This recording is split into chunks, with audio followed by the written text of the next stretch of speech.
الحمدللہ رب العالمین والصلاة والسلام علی سید المرسلین اما بعد۔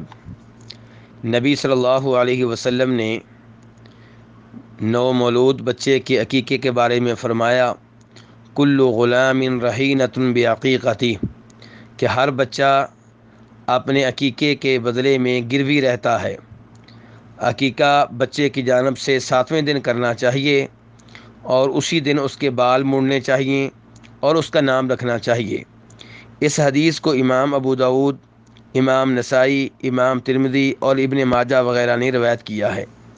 اس سے پتہ چلا کہ بچے کا جب تک عقیقہ نہ کیا جائے تو وہ گروی رہتا ہے، اور ہم سب جانتے ہیں کہ جو چیز گروی رکھی ہوئی ہو اسے واپس لینے کی ہر ممکن کوشش کرنی چاہیے، اور وہ چیز ادا کرنی چاہیے جس چیز کے ادا کر لینے کے بعد گروی واپس ہو جاتی ہے۔ تو اس لیے بچے کا عقیقہ اگر 7ویں دن نہ ہو سکے تو بعد میں کرنا چاہیے۔ ہمارے کئی احباب عید الاضحیٰ کے موقع پہ جب قربانی کرتے ہیں تو ان کی کوشش ہوتی ہے کہ اس موقع پہ بچوں کا عقیقہ بھی کر لیا جائے، اور کئی لوگ بچوں کے عقیقے کے سلسلے میں قربانی کے بڑے جانور گائے یا اونٹ وغیرہ میں حصہ ڈال لیتے ہیں، اور کئی لوگ پوری گائے اپنے بچوں کے عقیقے کے طور پہ ذبح کرتے ہیں۔ لیکن گزارش یہ ہے کہ عقیقے میں گائے ذبح کرنا یا اونٹ ذبح کرنا نبی علیہ الصلاۃ والسلام سے ثابت نہیں ہے۔